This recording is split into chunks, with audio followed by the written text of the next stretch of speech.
Welcome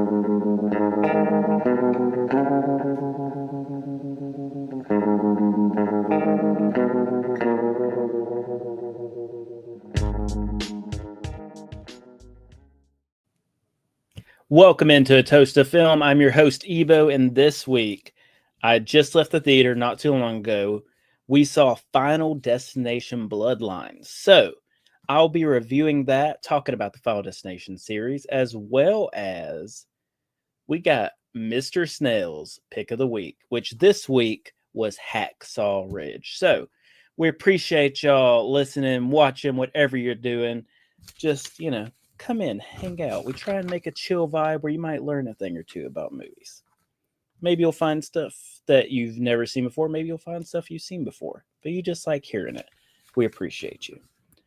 But let's go ahead and get in. Final Destination, it's a series where there's a big, death ensemble of sorts, and then someone has a premonition of it. They get a bunch of people out. Everyone else still dies, but that select group, then death comes for one by one. It's almost as if they have fate working against them. It's almost as if their destiny is to die. And so that's why this week we are toasting with Electric Brewing Co.'s Self-Destructive Destiny. This is a double dry hop triple India Pale Ale. Let me tell y'all, it has a nice little Grim Reaper on it too. Very appropriate for today's episode. Let me tell y'all, this thing it's not bad, but the hops, good God, you're getting punched in the face by these hops. But, we're toasted with that. Thanks to Electric Brewing Co. giving us a cool little art. I like the Grim Reaper. Grim Reaper's pretty cool. But let's get into Final Destination Bloodlines. This is the 6th Final Destination film. I can't believe it made it this far. But we're still kicking, and some would say we're getting better. Unless we're talking about 4. We don't talk about 4. But this one, it's from Zach Lipovsky and Adam B. Stein. They did a film I actually liked, Freaks. They did some other things like the Kim Possible made-for-TV movie. The writers, though, listen to this. So we got Laurie Evans Taylor, who was the writer-director of the Melissa Barrera film Bed Rest. We got Guy Busick, who was the writer of Abigail, great movie. Scream 5, good movie. Ready or Not, fantastic movie. And then John Watts. John Watts, legend, director of Clown, director of the latest Spider-Man trilogy. John Watts, legend.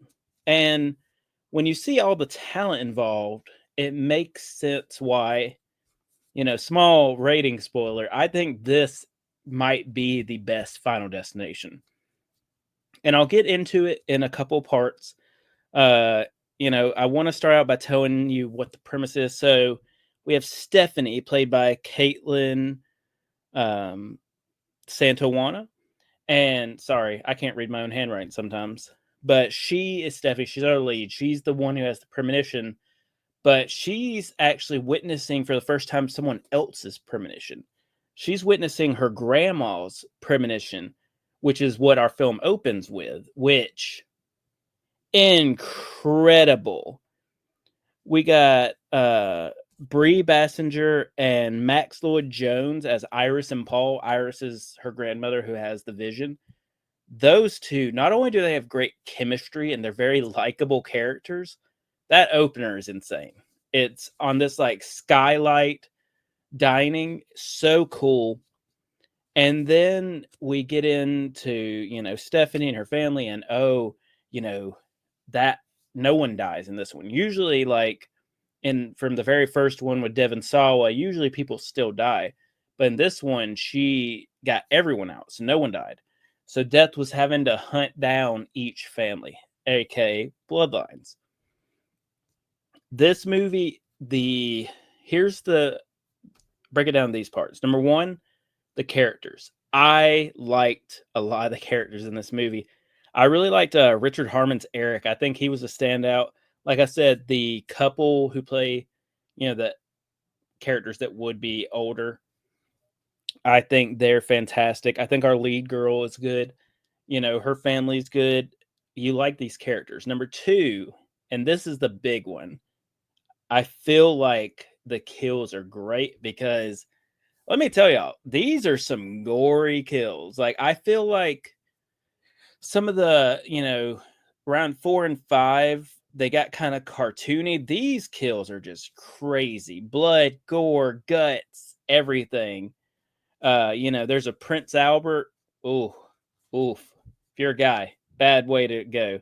Old Jerfy Choo Choo, he wanted me to say that his favorite kill, let's just say, so we don't do spoilers, let's just say Han Solo knows what's up. That's all I'll say. But that was Jerf's favorite kill. But this movie, it's very fun. It's fast paced, good characters, great kills. I really enjoyed it, and I think the whole group we were all saying that some of us thought this is the best Final Destination. Some of us thought that this was like worst case scenario number 2 or 3. Which, I mean, to be in the top half like unequivocally with our whole group, that's saying something. So, Final Destination Bloodlines. Let me rank it and then I'll rate it. So, I would put Final Destination Bloodlines as number 1. And then I kind of flip-flop because I think 5 is a great Final Destination. But 3, I think, just is so rewatchable. Just such a fun Final Destination. So those two kind of jockey for 2 and 3. Then we would get into number 2 because Log Truck, insane. Then number 1, it's the one that started all, but it's not the one that I usually want to re-go to. But the worst by far, and I think we can all agree on that, is the 4th one, Final Destination. I think it's called The Final Destination. They do one of those weird ones. Not great, but this one's very good. I would give Final Destination Bloodlines probably like a 3.8 to a 4 out of 5 cheers. It's a lot of fun. I would definitely want to rewatch it. Like I said, I love the opening with the skyline. It's so good. So Final Destination Bloodlines in theaters now. Check it out. And also, we got Mr. Snail's pick of the week, which this week was Hacksaw Ridge. This is a film I've never seen from Mel Gibson, and it's about Desmond Doss, who, and this is played by Andrew Garfield. Now, Desmond Doss, he was a decorated war hero, but a little bit differently than decorated war heroes we're used to, because his whole thing was he was a devout Christian, so he wouldn't take lives. He wouldn't even touch a gun. So his whole thing is he's a medic. He's just going to save as many as he can, and he did. He saved so many men's lives, and he was just like, Lord, just give me a strength to save one more. And he was just doing it all by himself, carrying them, dragging them, whatever he could to try and save as many lives as he could. He was even saving some of the opposition. Now, one thing that was interesting, when we watch Warfare, it's a great film because they never really make a hero or villain. They just make both sides, hey, these are people doing their thing. This is your typical war movie, very much so. In this case, it's World War II, so the Japanese are evil. We got to kill them. They're despicable. So, it's kind of what you expect from most war films. You have our protagonists, they're the good guys. Everyone else is evil. Big cast, too. Teresa Palmer is Dorothy. Hugo Weaving is his dad, Tom Doss. And then on the, the Army side, Sam Worthington is Captain Glover. Luke Bracey is Smitty Riker. Mel Gibson's son, Milo Gibson, is Lucky Ford. And Vince Vaughn is Sergeant Howell. I thought everyone did good. I think the action is good. It does get a little long, but I think this was a very good film. I'm glad Andrew Garfield went out there, was trying something new. And I think if you haven't seen it and you do like war films, I think this is something that you will enjoy. So Hacksaw Ridge, I'm going to give it a solid 4 out of 5 cheers. I had a great time. I'd never seen it, and I hope you check it out. But that's last week. Now we got to talk about what's going to be this week's pick. Now, remember, with these Mr. Snail's Pick of the Week, for those who are new, it's every other week. So not next week, because, we got our big Mission Impossible Stitch episode. The week after, though, we'll have a new Mr. Snail's Pick of the Week, and we're going to roll it right now. And I even brought back, I remembered to get my dice tray out for this. So here are the 20 picks. I roll whatever the dice is. That's what we're watching.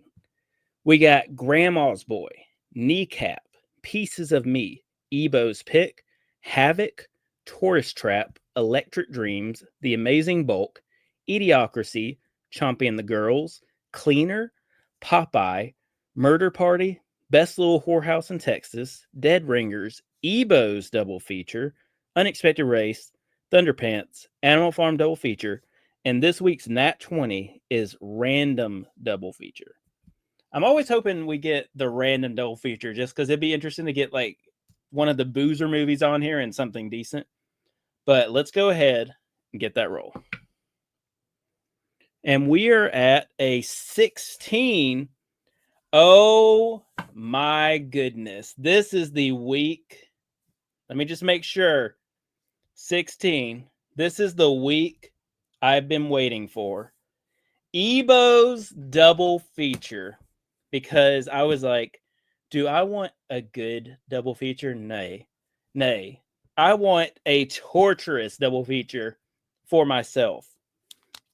So, this week's double feature, I'm going to go with The Amazing Bulk. My buddy Tyson, old Tybo, who was on the episode, that was a recommendation from him. I'm watching that, and I'm going to be watching The Unexpected Race. So both of these movies are on Tubi.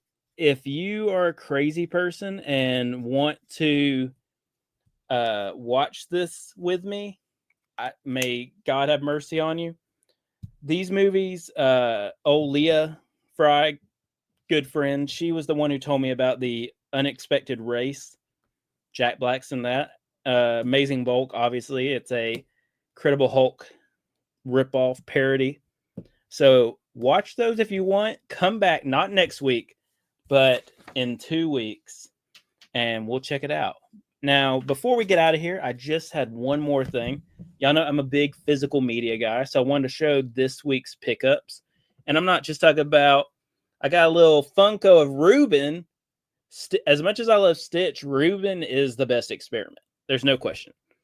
All the power of Stitch, but he just wants to make sandwiches. That's a good guy right there. But I picked up on Blu-ray from Barnes & Noble. I got Black Bag, and you can see their freaking security sticker ruined the slip, but that's okay because great movie. Still, nice to have a slip. Love this. Very happy. And then from Walmart, I got the Walmart exclusive Captain America Brave New World. Let me show y'all. So you open it, right? And it's like a pop-up book of Red Hulk versus, Sam as Captain America. That movie wasn't the greatest, but that edition is so cool. I had to get it. No question. And then I also picked up Mickey 17, but I got the nice steelbook. I'm a big steelbook guy, not as much as I used to be, but I still love a good steelbook. And Mickey 17 was such a good movie that I wanted to have a nice representation. So check those out. They just came out this week. This upcoming week, I think Steven Soderbergh's The Presence is coming out. So I'm definitely going to go pick that one up. But we just appreciate you watching, appreciate you listening, appreciate you toasting with us. And hopefully you watch one of those too, because it's gonna get dangerous. But we just thank you for watching. And if you want to let us know what you think, you want to let us know how crazy I am, you want to let us know what you picked up this week. I'm always interested what folks are buying when it comes to physical media. There's so many ways you can do it, but let me tell you the best ways. Check us out on Instagram and TikTok, A Toast to Film, all one word. Check us out at Twitter, at film_toast, or check us out on wonderful YouTube. You can see my nice haircut. Ed said my hair was just perfection. I really appreciated that. make sure like, subscribe down here, comment if you want. I respond personally to every single comment. Hopefully you keep it nice, but I also take constructive criticism. So we just wish you a good night and a good viewing.